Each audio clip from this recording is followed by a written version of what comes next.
Halo semuanya, apa kabar? Mudah-mudahan sehat selalu. Jumpa lagi dengan saya, Providentia Hulu di Provinsaro Channel. Pada video kali ini teman-teman kita akan membahas tentang jumlah atau apa sajakah tunjangan yang diterima oleh pegawai pemerintah dengan perjanjian kerja atau sering disebut dengan P3K di tahun 2023 ini. Namun sebelumnya jangan lupa like, subscribe dan nyalakan loncengnya karena itu semua adalah gratis dan gak berbayar. Berdasarkan dengan Peraturan Menteri Dalam Negeri Republik Indonesia dengan nomor 6 tahun 2021 tentang teknis pemberian gaji dan tunjangan pegawai pemerintah dengan perjanjian kerja yang bekerja pada instansi daerah. Dan di sana teman-teman telah dijelaskan banyak sekali mengenai sistem pemberian gaji dan juga tunjangan P3K seperti yang telah dijelaskan pada pasal 7 dari peraturan ini, yaitu di mana ayat pertama dari pasal 7 berbunyi seperti ini: gaji dan tunjangan sebagaimana dimaksud dalam pasal 3 huruf B diberikan kepada P3K yang dibayarkan setiap bulan dan dituangkan dalam daftar pembayaran gaji. Hal ini bisa saja kita simpulkan teman-teman bahwa sistem penggajian P3K tidak berbeda dengan PNS yang mana akan selalu dibayarkan setiap bulannya dan juga kemudian dituangkan pada atau di dalam daftar pembayaran gaji.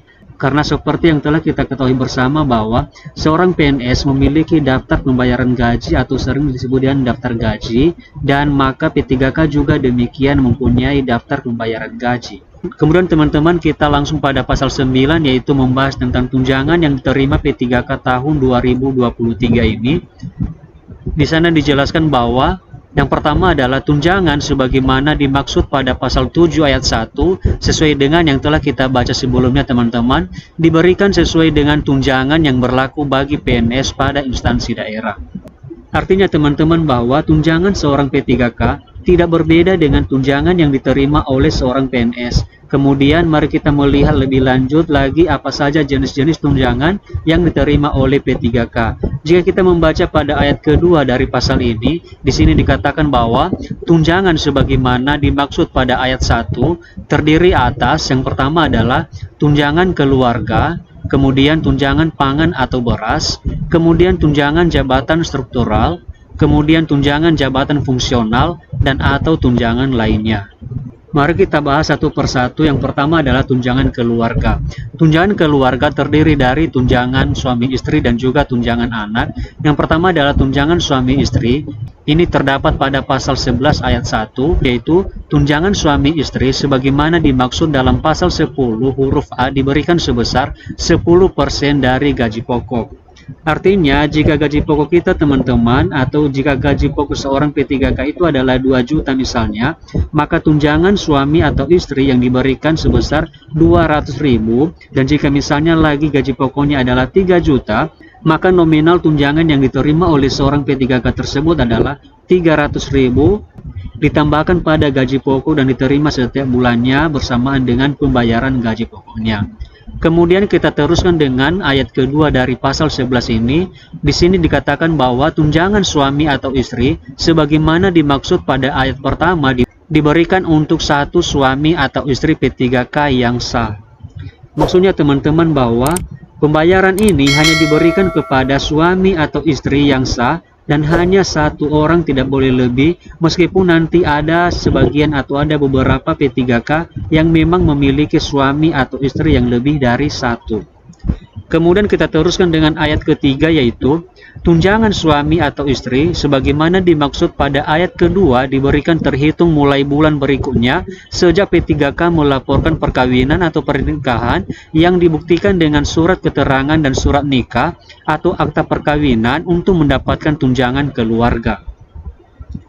Pada pemberian tunjangan suami atau istri tersebut akan diberikan pada bulan berikutnya setelah si bersangkutan atau seorang P3K tersebut melaporkan atau menyerahkan berkas di BPKAD biasanya teman-teman, dengan ikut serta dilampirkan persyaratan yang diminta, misalnya akta perkawinan atau akta nikah suami atau istri tersebut.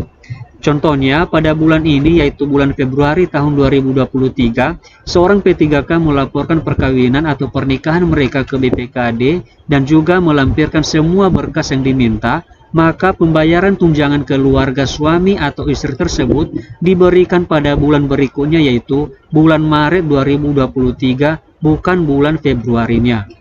Sekarang teman-teman, mari kita teruskan mengenai tunjangan pangan atau beras seperti yang diatur pada pasal 13 dari peraturan ini ayat pertama, yaitu di mana di sini dikatakan bahwa tunjangan pangan atau beras sebagaimana dimaksud dalam pasal 9 ayat 2 huruf B diberikan dalam bentuk uang atau beras kepada P3K beserta keluarganya yang berhak mendapatkan tunjangan.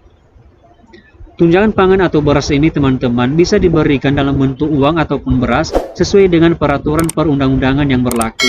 Menurut peraturan ini bahwa jika tunjangan tersebut diberikan dalam bentuk uang, maka banyaknya beras yang diberikan adalah 10 kg per bulan untuk P3K dan juga untuk anggota keluarga lainnya yang berhak mendapatkan tunjangan tersebut. Kita ambil contoh teman-teman, jika misalnya jumlah anggota keluarga yaitu satu ayah, satu ibu, dan juga satu anak, maka jumlah tunjangan pangan atau beras yang diterima oleh P3K tersebut adalah sebanyak 30 kg.